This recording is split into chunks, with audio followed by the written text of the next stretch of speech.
একদম অনুষ্ঠান বাড়ির মতো মুচমুচে পনির পাসিন্দা এখন বাড়িতেই বানিয়ে নিতে পারবেন খুব সহজে ঘরে থাকা মাত্র কয়েকটি উপকরণ দিয়ে। কোনো রকম ঝামেলা ছাড়া খুব সহজেই তৈরি করে নেওয়া যায় আর খেতেও হয় দুর্দান্ত। কিভাবে খুব সহজে ঘরেই একদম অনুষ্ঠান বাড়ির মতো পনির পাসিন্দা তৈরি করে নেওয়া যায় আজকে সেই রেসিপি আপনাদের সাথে শেয়ার করছি। নমস্কার বন্ধুরা, মন কিচেন আপনাদের সবাইকে স্বাগত। আশা করি আপনারা সবাই খুব ভালো আছেন।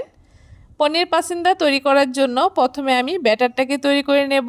তার জন্য একটা বাটির মধ্যে 1 বাটি ময়দা, 1 বাটি কর্নফ্লাওয়ার, স্বাদমতো নুন, হাফ চামচ বেকিং পাউডার আর তার সাথে 3 থেকে 4 চামচ মতো সাদা তেল দিয়ে দিয়েছি। আর তার মধ্যে অল্প অল্প জল দিয়ে একটা ঘন ব্যাটার তৈরি করে নেব। প্রথমে অনেকটা জল না দিয়ে অল্প অল্প করে জল দিয়ে এই ব্যাটারটাকে তৈরি করে নিতে হবে। দেখবেন খুব বেশি পাতলা যাতে না হয়ে যায়। ব্যাটারের ঘনত্বটা আপনারা দেখলেই বুঝতে পারবেন কতটা রাখতে হবে। একটা হ্যান্ড উইক্সের সাহায্যে খুব ভালো করে এভাবে করে বেশ কিছুক্ষণ ফেটিয়ে নিতে হবে যাতে ব্যাটারের মধ্যে কোনো রকম দলাভাব না থাকে। ঠিক এরকম মসৃণ একটা ব্যাটার তৈরি করে নিতে হবে। ব্যাটারটা আমার তৈরি করে নেওয়া হয়ে গেছে। এখন ব্যাটারটাকে আমি ঢাকা দিয়ে রেখে দিচ্ছি। এইদিকে পনির পাসিন্দা তৈরি করার জন্য পনিরের ভেতরে যে মশলাটা দেব সেই মশলাটা তৈরি করে নিচ্ছি।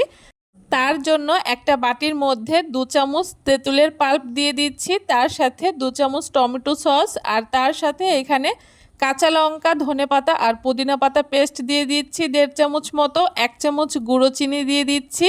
2 থেকে 3 চামচ মতো ব্রেড গামস দিয়ে দিচ্ছি। হাফ চামচ মতো গোলমরিচ গুঁড়ো, হাফ চামচ মতো লাল লঙ্কার গুঁড়ো, হাফ চামচ বিট নুন, সামান্য একটু নর্মাল নুন দিয়ে দিচ্ছি।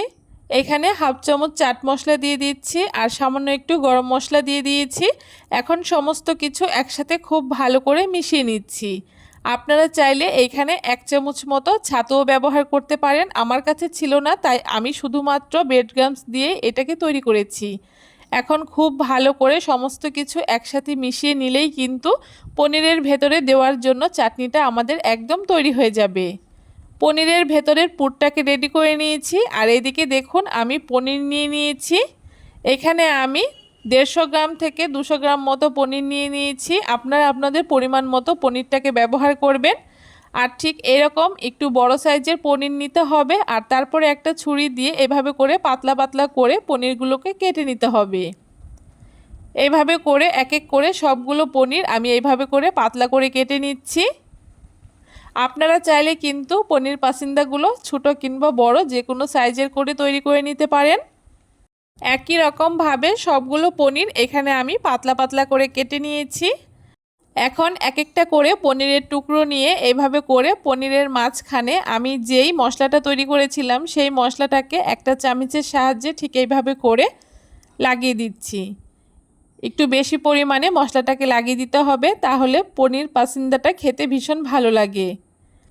এভাবে করে আমি একটা পনিরের স্লাইসের উপরে মশলাটাকে লাগিয়ে নিয়েছি আর অপর একটা পনির দিয়ে ঠিক এইভাবে করে আমি একটার উপরে এইভাবে করে আটকে দিচ্ছি।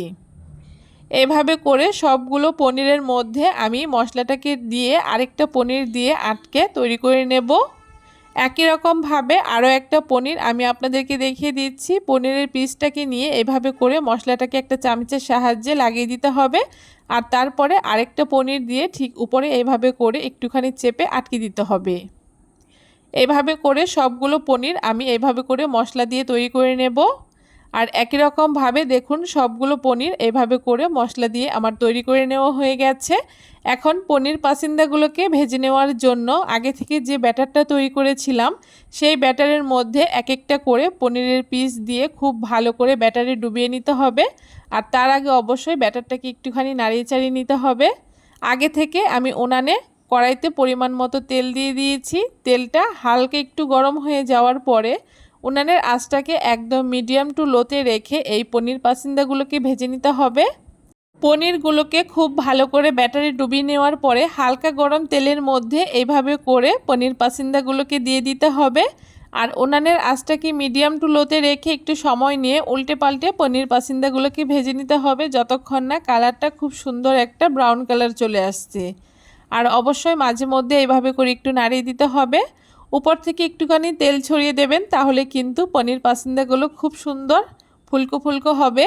আর এইভাবে করে যদি পনির পাসিন্দা একবার তৈরি করেন, পনির পাসিন্দাগুলো কিন্তু বেশ অনেকক্ষণ পর্যন্ত একদম মুচমুচে থাকবে। পনির পাসিন্দাগুলো খুব সুন্দর একটা কালার চলে এসছে। এখন খুব ভালো করে তেল ঝরিয়ে তুলে নিচ্ছি। একই রকমভাবে বাকি পনির পাসিন্দাগুলোকেও আমি ভেজে নেব। আর পনির পাসিন্দাগুলোকে ভেজে নেওয়ার পরে দেখুন কত সুন্দর লাগছে আর কতটা মুচমুচে আর ক্রিস্পি হয়েছে। টমেটো সসের সাথে এই পনির পাসিন্দা খেতে ভীষণ ভালো লাগে। আর একটা পনির পাসিন্দা আমি আপনাদেরকে ভেঙেও দেখাচ্ছি, ভেতরটা কত সুন্দর হয়েছে। আপনারাও কিন্তু এখন খুব সহজে মুচমুচে পনির পাসিন্দা বাড়িতেই তৈরি করে নিতে পারবেন, একদম অনুষ্ঠান বাড়ির মতো।